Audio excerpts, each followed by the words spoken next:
বিতৰ্ক সৃষ্টি কৰোঁ বুলিলে ময়ো এতিয়া কিবা এটা কথা কৈ দিলে বিতৰ্কই হ'ব, কিন্তু বিতৰ্কৰ সৃষ্টি নকৰি আমি যিটো মুখ্য আমাৰ ছাবজেক্ট, যিটো মূল উদ্দেশ্যলৈ আমি কথা পাতিছোঁ যে আজি ৰাজীৱ শদিয়াৰ বিয়োগৰ যিটো দুখ আমি পাইছোঁ, তাত আমি যদি ভালকৈ চিন্তা কৰিবলৈ চাওঁ যে তেওঁ প্ৰচাৰ প্ৰসাৰ বিমুখ এজন ব্যক্তি, এজন শিল্পী, যিয়ে সদায় এই অপসংস্কৃতি অসমীয়া ভাষাটোৰ যিটো আমি শংকাত থাকোঁ যে হেৰাই যাব নেকি, সেই কথাটো লৈ জাতিটোৰ হৈ তেওঁ গান গাই আহিলে আজি অতদিনে। গতিকে ডেফিনেটলি আজিৰ দিনত য'ত সস্তীয়া ফেচবুকৰ বাতৰিবিলাকে শিৰোনাম বুটলিবলৈ সক্ষম হয়, তাত তেওঁলোক প্ৰচাৰ প্ৰসাৰৰ পৰা বহুত দূৰত থাকে, তেওঁলোকে সেই পপুলাৰিটি পোৱা নাই। মোৰ দুখ লাগিছে আজি এইটো কথাত যে আমি এজন শিল্পীক হেৰুৱালোঁ আমাৰ মাজৰ পৰা, আৰু ইমান কম বয়সতে তেওঁ আমাক এৰি থৈ গুচি গ'ল। মোৰ সাংঘাতিক দুখ লাগিছে, আৰু তাতোকৈ বেছি মই নিজকে আচলতে অলপমান দুখী অনুভৱ কৰিছোঁ যে মই বাৰু ফেচবুক বৰ চাই থকা মানুহ নহয়, ছ'চিয়েল মিডিয়াৰ লগত বৰ টাচত নাথাকোঁ। আপোনালোকে মোৰ প্ৰফাইলকেইটা দেখিলেও গম পাব যে মই কেতিয়াবা দুমাহৰ মূৰত এটা পষ্ট দিওঁ, কাকো কিবা এটা দিবলগীয়া থাকিলে, ক'বলগীয়া থাকিলে, নহ'লে এই যে নিয়মীয়াভাৱে যে দুটাকৈ পষ্ট ডেইলি দিব লাগে ফলোৱাৰ বঢ়াবলৈ, সেই কামটো মই আজিলৈকে কৰিব পৰা নাই।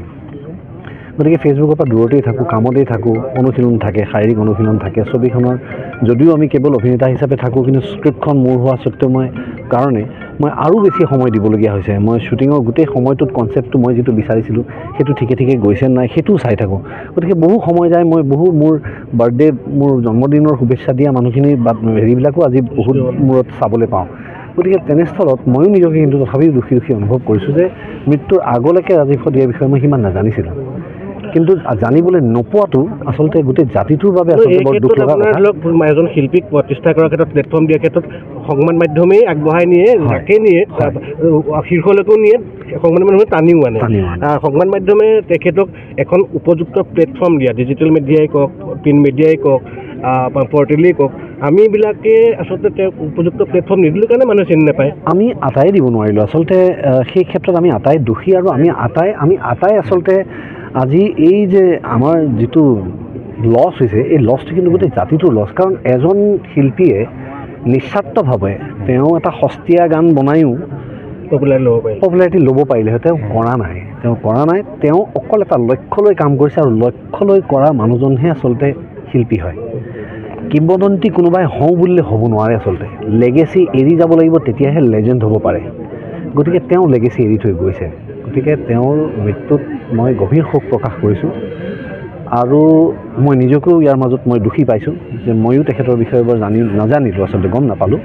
কিন্তু তেওঁৰ মৃত্যুৰ পাছতো আজি এই কথা গম পাই অন্তত এটা গৌৰৱ অনুভৱ কৰিছোঁ যে আমাৰ মাজত এনেকুৱা এজন ব্যক্তি আছিলে, যিয়ে কেৱল ব্যৱসায় হিচাপে নিজৰ শিল্পী সত্তাটোক নাৰাখিলে, তেওঁ ৰাইজৰ বাবে কাম কৰিলে। গতিকে তেওঁক মই চিৰনমন কৰিছোঁ, আৰু তেওঁৰ আত্মাই সদ্গতি পাওক তাৰে প্ৰাৰ্থনা কৰিছোঁ।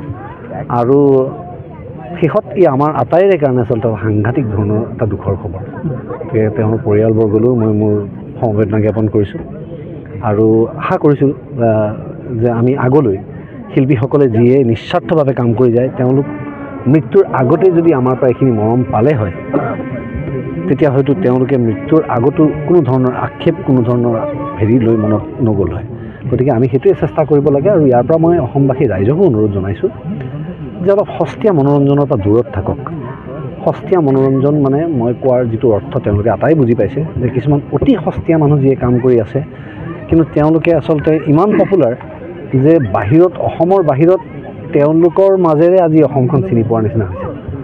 গতিকে সেইটো বস্তু হ'ব নালাগে। যিয়ে জাতিটোৰ কাৰণে, জাতিটোৰ গাথা, জাতিটোৰ বেথা দাঙি ধৰিব পাৰে, সেই ধৰণৰ বাৰ্ড, সেই ধৰণৰ শিল্পীক আমি সন্মান কৰিবলৈ শিকিব লাগে।